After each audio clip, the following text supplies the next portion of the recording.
로마서 3장 19절로 24절. 우리가 알거니와 무릇 율법이 말하는 바는 율법 아래 있는 자들에게 말하는 것이니 이는 모든 입을 막고 온 세상으로 하나님의 심판 아래 있게 하려 함이라. 그러므로 율법의 행위로 그 앞에 의롭다 하심을 얻을 육체가 없나니 율법으로는 죄를 깨달음이니라. 이제는 율법 외에 하나님의 한 의가 나타났으니 율법과 선지자들에게 증거를 받은 것이라. 곧 예수 그리스도를 믿음으로 말미암아 모든 믿는 자에게 미치는 하나님의 의니 차별이 없느니라. 모든 사람이 죄를 범하였음에 하나님의 영광에 이르지 못하더니 그리스도 예수 안에 있는 속량으로 말미암아 하나님의 은혜로 값없이 의롭다 하심을 얻은 자 되었느니라. 아멘. 우리가 시험을 볼 때 합격과 불합격을 나누는 기준을 커트라인이라고 합니다. 가장 일반적인 학교에서의 학과 시험의 커트라인, 흔히 말하는 낙제 점수의 기준은 60점입니다. 60점을 넘지 못하면 59점이든 빵점이든 차이 없이 그냥 F인 겁니다. 낙제인 겁니다. 거의 대부분의 국민들이 응시하는 운전면허 학과 시험의 경우 1종 면허가 70점, 2종 면허가 60점입니다. 경쟁이 치열한 공무원 시험은 합격자 숫자를 미리 정해놓고 치르기 때문에 정해진 커트라인이 따로 없고 등수 안에 들어야만 합격을 할 수 있습니다.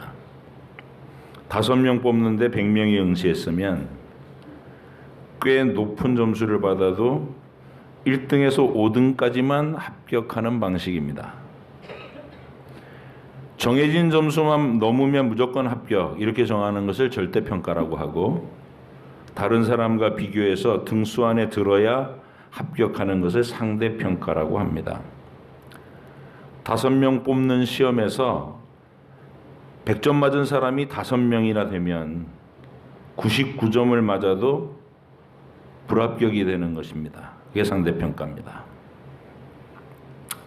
이렇게 우리의 능력과 힘으로 도전해 볼 수 있는 시험을 치르고 거기에 합격점을 받아서 자격증을 얻거나 입학을 하거나 취업을 하면 그것이 우리 인생의 큰 기쁨과 자랑이 되곤 합니다.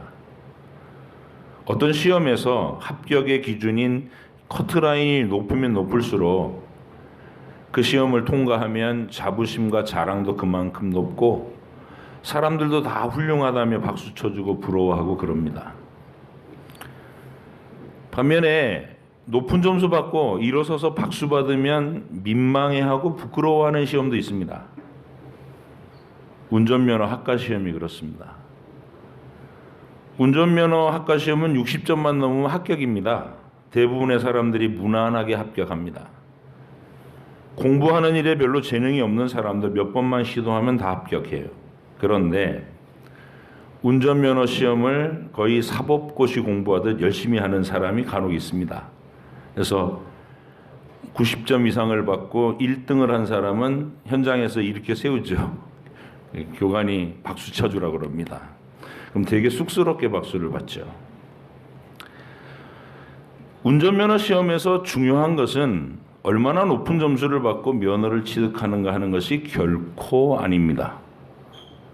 누가 자동차라고 하는 편리한 도구를 운전하게 됐을 때 자신의 생명과 재산, 그리고 더 중요하게는 타인의 생명과 재산에 피해를 끼치지 않고 안전하게 자동차를 운전하고 관리할 수 있는가가 진짜 중요한 겁니다.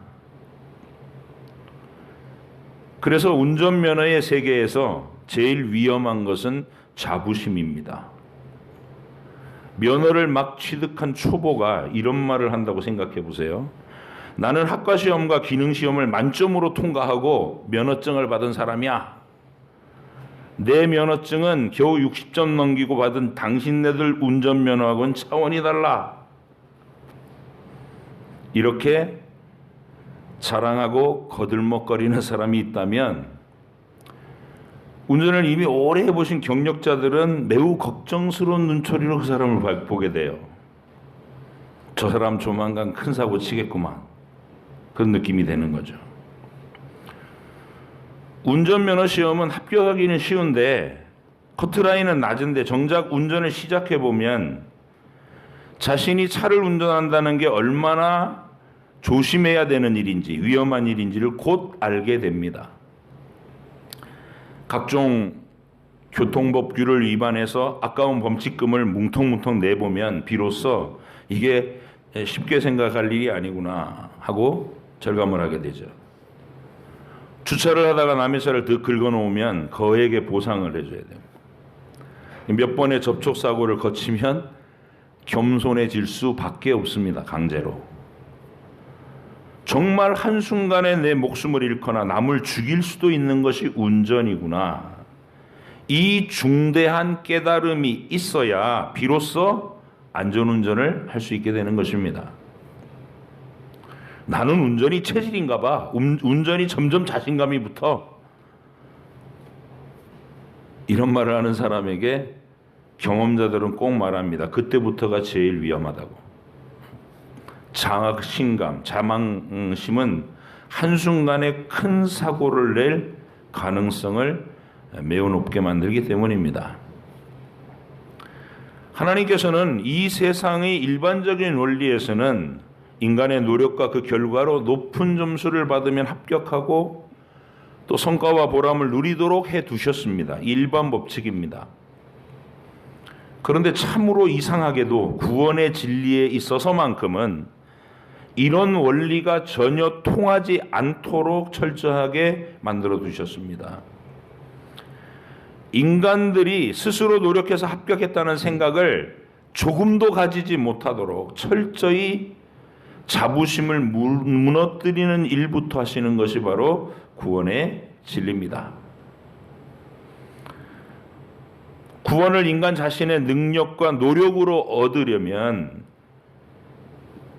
커트라인이 얼마인가 그것을 밝혀놓으신 것이 바로 율법입니다.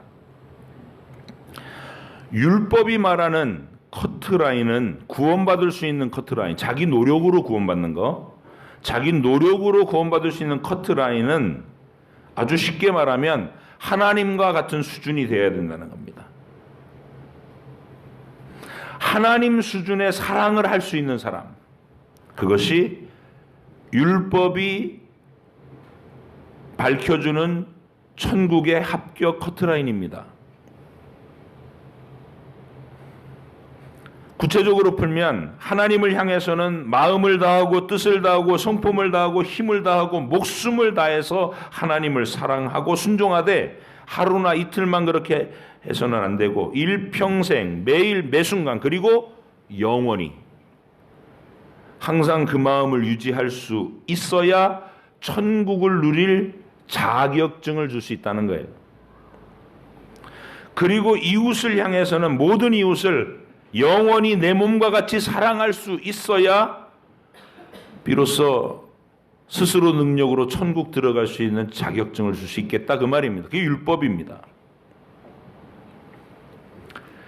마음속에 작은 티끌만한 죄라도 품고 있으면 바로 실격이고 범죄로 드러나지 않았다고 해도 마음속에 품고만 있어도 실격이고 불합격이라는 것이 율법의 선언이고 떨어지면 또다시 도전하면 되는 그런 게 아니고 즉시 심판이라고 하는 폐기 처분을 받아야 한다는 것이 율법의 핵심입니다.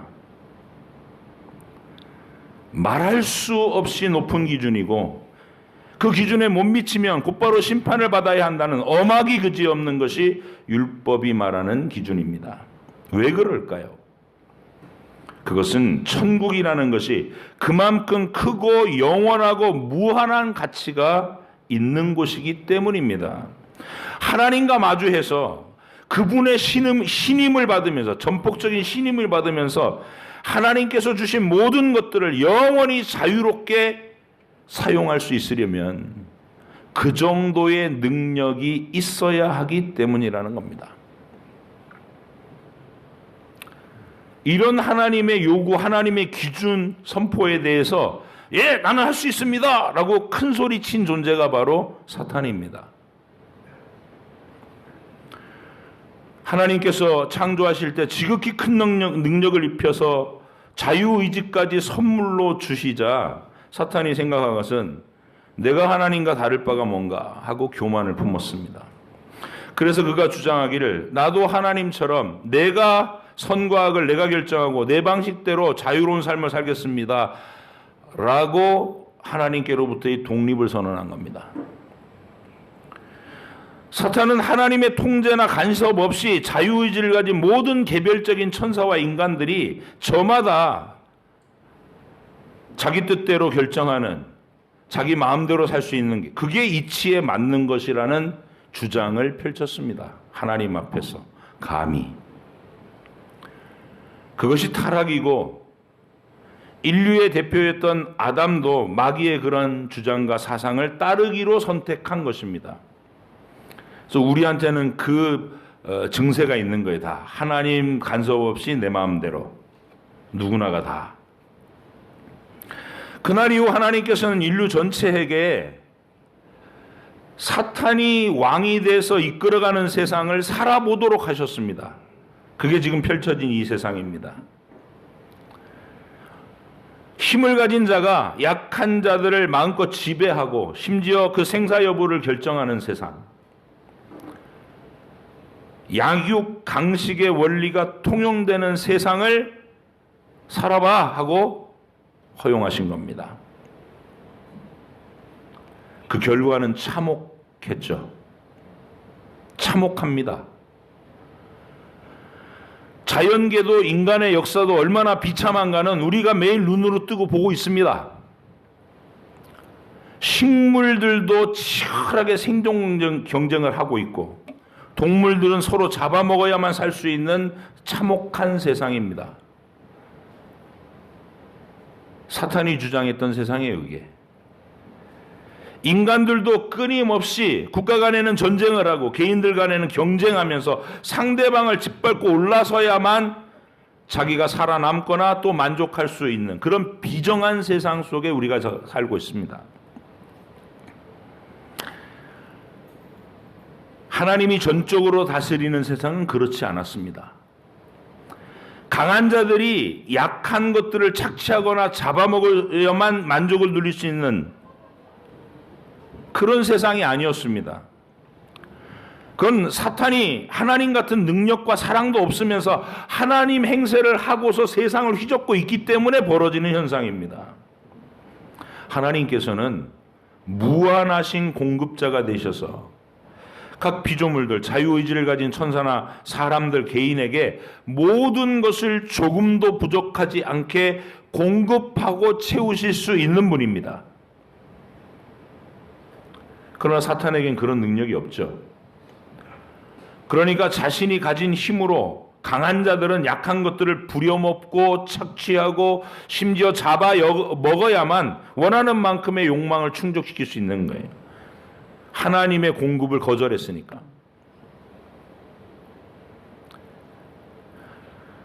사탄이 왕노릇하는 이 세상에는 모두 그들도 사랑이니 희생이니 섬김이니 이런 얘기들을 합니다마는 사실은 다 거짓말입니다.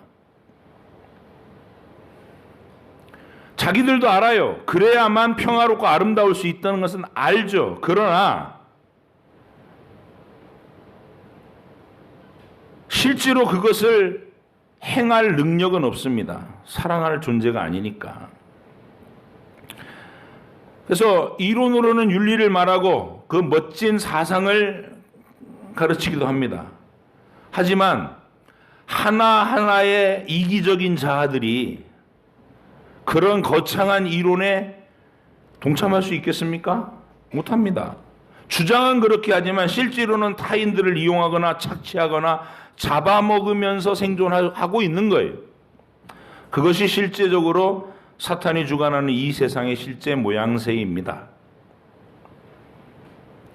그래서 하나님은 구원의 진리를 세우실 때에 제일 먼저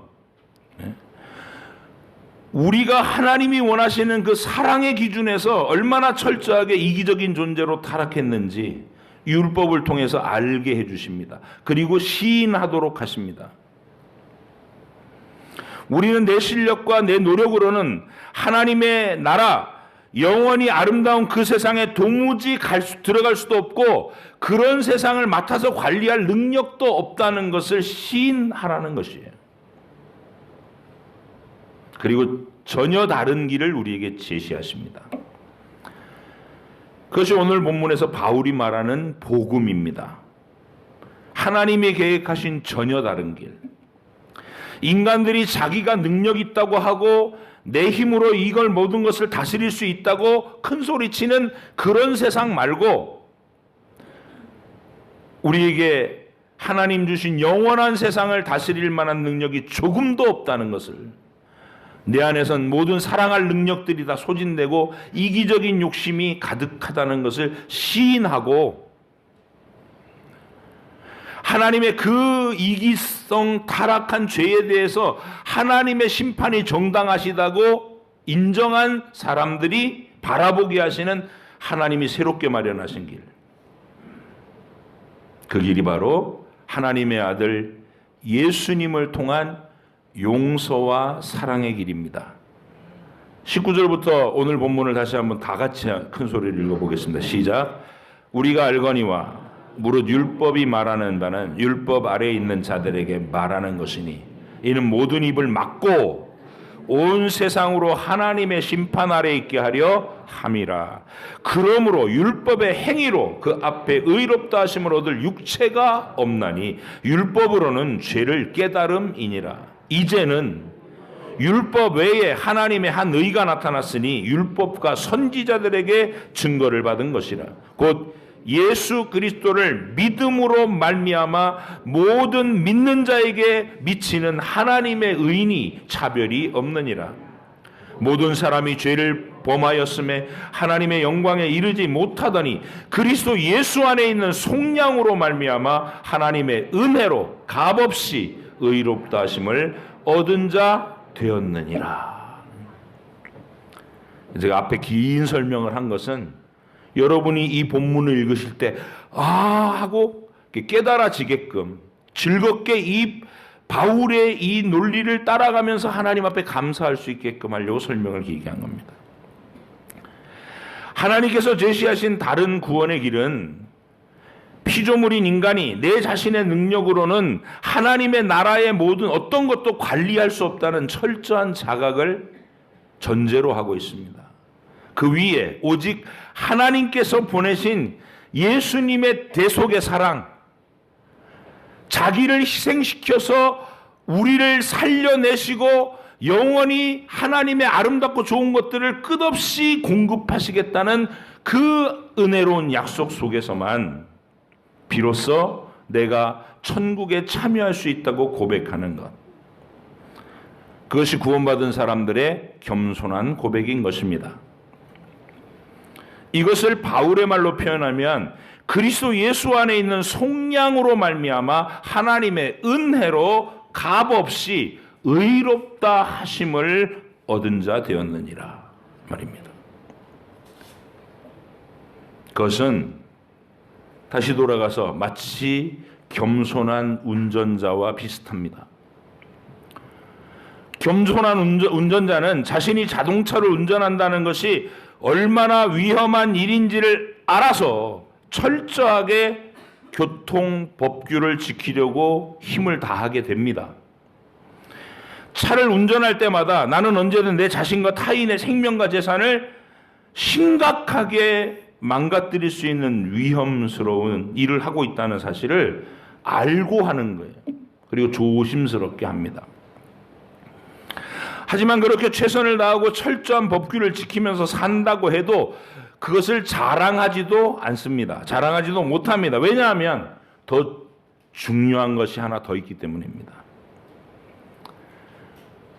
교통법규를 철저히 지키고 나서도 더 중요한 게 뭘까요? 뭐죠? 따라합시다. 나만 잘한다고 되는 게 아니다. 그렇죠? 내가 아무리 철저하게 지키고 완벽하게 운전 실력을 가지고 있어도 진짜 중요한 사실은 나만 잘한다고 되는 게 아니라는 걸 아는 거예요. 이 깨달음이 더해져야 진짜 안전한 운전할 수 있습니다. 언제 어디서든 사고와 재난이 덮쳐올 수 있다는 사실 앞에서 더 깊은 차원의 겸손이 있어야 한다는 말입니다. 딴 사람들이 또 나만큼 잘해줘야지 이러면서 상대방을 비난하는 그런 얘기가 아니에요. 우리들끼리 인간들이 아무리 잘해도 그것만으로는 안 된다는 걸 알아요. 하나님의 도움 없이는 안 된다. 그런 깨달음이죠. 그래서 진짜 겸손한 운전자는 핸들을 잡기 전에 기도하게 됩니다. 맞죠? 하나님께서 이 차의 핸들을 잡아주셔야 됩니다. 모든 상황들 속에서 보호해 주시고 인도하셔서 제가 내 자신이나 타인을 위험에 빠뜨리는 일을 하지 않도록 해 주시옵소서. 이런 마음으로 운전에 임하는 겁니다. 출발할 때 기도하고 도착하면 감사의 기도를 올리는 거예요. 하나님 감사합니다. 오늘도 안전하게 여기 도착하게 해주셔서 감사합니다. 그게 바로 누구예요? 신자들이죠. 구원받은 사람은 자신의 인생의 핸들을 잡을 때에도 그런 사실을 잘 알고 살아갑니다. 율법의 기준으로 한다면 사고를 내지 않고 완전한 운전을 할 수 있는 능력을 증명해야 됩니다. 율법의 기준이라면. 나는 내 인생을 완전하게 컨트롤할 수 있어. 근데 못하잖아요. 불가능하잖아요. 그것이. 그러면 능력이 안 된다면 탈락시키고 핸들을 뺏어야죠. 너는 언제든 사고를 낼 수 있는 부족한 존재니까 너한테는 네 인생의 핸들을 넘겨줄 수 없다. 너는 너도 해칠 수 있고 남도 해칠 수 있는 위험한 존재니까 영원한 유치장에 들어가라. 그게 지옥입니다. 율법으로 하면 그쪽이단 말이에요. 우린 다. 그러나 하나님께서는 스스로 내가 위험한 존재라는 사실을 말씀에 가르치시는 바와 같이 시인하고 인정하고 예수님의 용서와 긍휼과 도우심을 간절히 의지하는 사람들에게는 의롭다고 인정해 주시겠다고 합니다. 너의 불완전하고 위험한 부분을 내 전능한 능력과 돌봄으로 채워주마. 그러면서 우리에게 영생을 누릴 자격과 권한을 빼앗지 않고 계속 허락해 주신다는 거예요. 그것이 값없이 의롭다 하심입니다. 오직 예수님의 완전하심을 담보로 하여 긍휼과 은혜로 베풀어 주시는 은혜로운 특권일 뿐입니다. 그래서 우리는 이런 인생, 구원받은 인생을 살아가실 때 겸손하게 사용해야 됩니다. 겸손하게. 한순간도 내 실력으로 권한을 가진 것처럼 막 행세하려 해서는 안 됩니다. 그래서 저와 여러분은 우리 복음성과 가사가 나타내는 딱 이런 마음으로 인생을 하루하루 살아가시길 바란다. 이런 마음으로 제가 오늘 제시하는 복음성과 가사가 있습니다. 이 노래입니다. 우리 무반주로 한번 지금까지 들은 이 설교, 하나님이 왜 은혜로 능력이 없고 자격이 없음에도 불구하고 예수님의 보혈로 씻겨서 그리고 모자라는 부분은 다 내가 내 능력으로 너를 채워서 네가 핸들을 잡을 때마다 내가 너의 손을 뒤에서 붙잡아서 이끌어 가겠다고 약속해 주시는지. 근데 자꾸 이렇게 주님 좀 치워봐요. 내가 가고 싶은 데로 갈 거예요. 이러지 말자 말입니다. 자, 그 고백을 진심으로 하세요. 같이 하겠습니다. 시작. 주님이여 이 손을 꼭 잡고 가소서. 약하고 피곤한 이 몸을 폭풍 후 흑암 속 해치사 빛으로 손잡고 날 인도하소서.